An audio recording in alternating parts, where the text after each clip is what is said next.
So hey guys, welcome back to my video. आज Sunday है इसलिए म्यूचुअल फंड अपडेट होंगे नहीं, इसलिए आज की वीडियो रही कमेंट के ऊपर।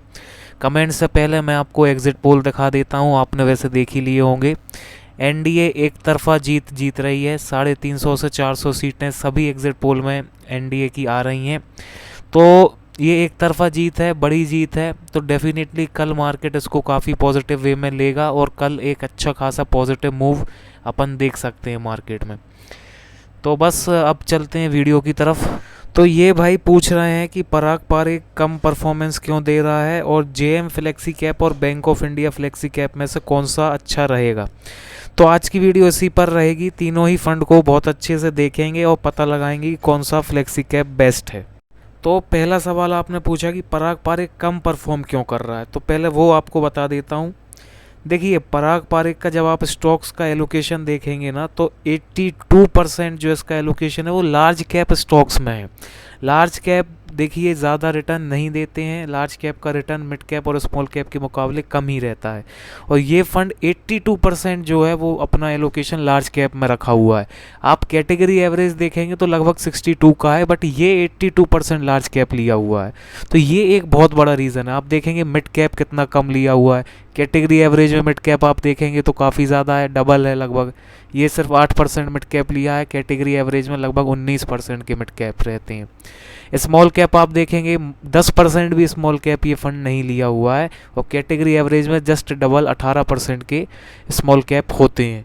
तो ये एक बहुत बड़ा रीज़न है कि इसका परफॉर्मेंस कम क्यों आ रहा है, क्योंकि मेनली ये लार्ज कैप ही पकड़े हुए हैं और लार्ज कैप ज़्यादा रिटर्न नहीं दे पाते। सेफ्टी पर्पस से लार्ज कैप बढ़िया रहते हैं, रिटर्न पर्पस से लार्ज कैप ज़्यादा रिटर्न नहीं दे पाते हैं। तो यही सबसे बड़ा इसका रीज़न है कि ये परफॉर्म कम क्यों कर रहा है। और आप अगर जेएम फ्लेक्सी कैप और bank of India flexi cap का पोर्टफोलियो देखेंगे तो इनके पोर्टफोलियो में सभी लार्ज कैप, मिड कैप और स्मॉल कैप तीनों में ही अच्छा अच्छा एलोकेशन है। देख सकते हैं जेएम का आप लार्ज कैप में 40% का एलोकेशन है, कैटेगरी एवरेज से भी कम है। मिड कैप में अच्छा खासा एलोकेशन रखे हैं, स्मॉल कैप में अच्छा खासा एलोकेशन रखे हैं। वहीं बैंक ऑफ इंडिया की बात करें तो यहाँ भी आप देख सकते हैं कि लार्ज कैप में एलोकेशन कम है और मिड कैप और स्मॉल कैप में एलोकेशन अच्छा खासा है। तो ये एक बहुत बड़ा रीज़न है। देखिए, अगर लार्ज कैप में ज़्यादा एलोकेशन है तो ऑब्वियसली जो रिटर्न्स है वो कम ही मिलेंगी, क्योंकि मिड कैप और स्मॉल कैप ज़्यादा रिटर्न दे देती हैं। तो बैंक ऑफ इंडिया और जेएम फ्लेक्सी कैप में आप देखेंगे तो मिड कैप और स्मॉल कैप में भी अच्छा खासा एलोकेशन है, जबकि पराग पारेख में आप देखेंगे तो उसका एक तरफा एलोकेशन लार्ज कैप में ही है। तो उसका परफॉर्मेंस कम आने का सबसे बड़ा रीज़न यही है कि वो लार्ज कैप स्टॉक्स पकड़ा हुआ है मेनली। तो अब तीनों ही फंड को कंपेयर करते हैं और देखते हैं कौन सा बेस्ट फंड है। तो फंड एज आप देख सकते हैं, पराग पारेख और जेएम 11 साल पुराने फंड हैं, और बैंक ऑफ इंडिया लगभग 4 साल पुराना फंड है। फंड साइज़ देख सकते हैं, पराग पारेख का काफ़ी ज़्यादा है, जेएम का ठीक ठाक है, और बैंक ऑफ इंडिया का काफ़ी कम है। हालांकि जेएम का भी 11 साल के हिसाब से फंड साइज़ काफ़ी कम है। बट चलिए आगे और चीज़ें देखते हैं, फिर देखते हैं रिटर्न्स में। आप अगर देखेंगे तो पराग पारेख काफ़ी पिछड़ता हुआ दिखाई दे रहा है। 3 महीने, 6 महीने, 1 साल, 3 साल, 5 साल, सभी सालों में जेएम और बैंक ऑफ इंडिया आगे निकल चुके हैं पराग पारेख से। और इसका रीज़न क्या है वो भी मैंने आपको बताया। तो रिटर्न्स में तो बिल्कुल पराग पारेख से बेटर हैं जेएम फ्लेक्सी कैप और बैंक ऑफ इंडिया फ्लेक्सी। तीनों ही फंड के अगर रिस्क मेजर्स देखें तो शार्प देखें तो सबसे ज़्यादा जेएम फ्लेक्सी कैप का है, जितना ज़्यादा होता है उतना अच्छा रहता है। तो जेएम फ्लेक्सी कैप का सबसे बढ़िया है। बेटा देखिए, एक से अच्छा बेटा बढ़िया माना जाता है, एक से ज़्यादा अगर होता है तो वो ज़्यादा रिस्की माना जाता है। तो बेटा में भी पराग पारेख और जेएम तो एक से कम है। बैंक ऑफ इंडिया एक से थोड़ा सा ज़्यादा है, यानी कि ये रिटर्न्स बनाने के लिए थोड़ा ज़्यादा रिस्क ले रहा है। शॉर्टिनो भी जितना ज़्यादा होता है उतना अच्छा रहता है।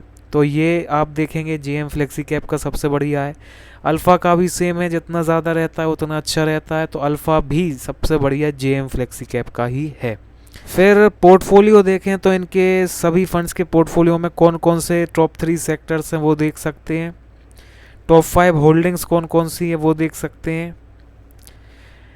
इसके बाद पी देखें तो पी देखिए, जितना कम होता है उतना अच्छा माना जाता है। तो सबसे कम पी पराग पारेख का है, तो ये पॉइंट पराग पारेख के पास जाता है। पीवी भी अगेन जितना कम होता है उतना बेहतर माना जाता है।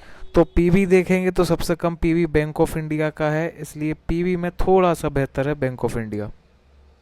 अब अपन देखें इक्विटी में किसका कितना एलोकेशन है, तो ये अगेन एक बहुत बड़ा रीज़न है कि पराग पारिक कम परफॉर्मेंस क्यों दे रहा है, क्योंकि ये इक्विटी में मात्र 84% का एलोकेशन रखे हुए हैं, जबकि आप जेएम और बैंक ऑफ इंडिया का देखेंगे तो जेएम तो 99% इक्विटी में रखा है और बैंक ऑफ इंडिया 93% के आसपास इक्विटी में रखा हुआ है, जबकि पराग पारिक 15% डेट में डाला हुआ है और जो इक्विटी में ये 84% रखा भी हुआ है वो भी लार्ज कैप में रखा हुआ है। तो ये एक बहुत बड़ा रीज़न है इसके रिटर्न्स कम आने की। इसके बाद टर्नओवर रेशियो अगर आप देखेंगे तो टर्नओवर रेशियो मतलब कितना एक्टिवली फंड मैनेज हो रहा है, मतलब फंड मैनेजर एक साल के अंदर कितनी बार फंड्स को चेंज कर रहे हैं, होल्डिंग्स चेंज कर रहे हैं, जितना ज़्यादा वो चेंज करते हैं उतना ही ज़्यादा टर्नओवर रेशियो रहता है। तो आप पराग पारिक का टर्नओवर रेशियो देखेंगे तो मात्र 3 का टर्नओवर रेशियो, मतलब इनके जो फंड मैनेजर हैं वो एक बार स्टॉक लेके छोड़ देते हैं, वो बार बार चेंज नहीं कर रहे हैं। जबकि जेएम का आप देखेंगे तो 148 का है, काफ़ी ज़्यादा है, मतलब इसके जो फंड मैनेजर हैं वो लगातार होल्डिंग्स को चेंज करते रहते हैं, बदलते रहते हैं। बैंक ऑफ इंडिया का भी 112 है, तो इसके भी फंड मैनेजर लगातार चेंज करते रहते हैं। जबकि पराग पारिक का बहुत ही कम है, मतलब ये बाय एंड होल्ड स्ट्रेटजी अपनाते हैं, एक बार स्टॉक ले लेते हैं तो लंबे टाइम तक निकलते नहीं हैं।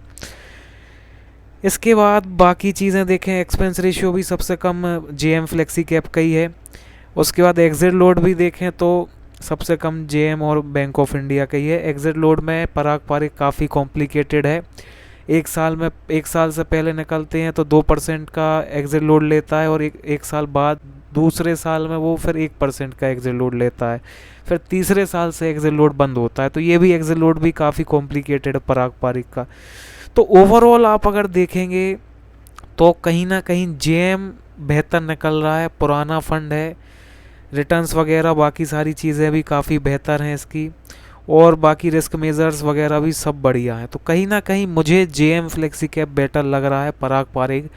और बैंक ऑफ इंडिया अभी थोड़ा नया फंड है, 4 साल ही हुए हैं इसको, तो ज़्यादा पुराना डेटा इसका है नहीं।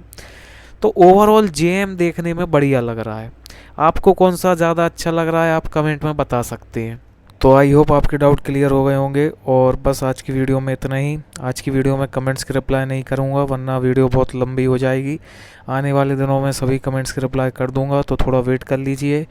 और बस वीडियो को लाइक कर दीजिए, चैनल को सब्सक्राइब कर दीजिए। और बस आज की वीडियो में इतना ही। Thank you for watching the video.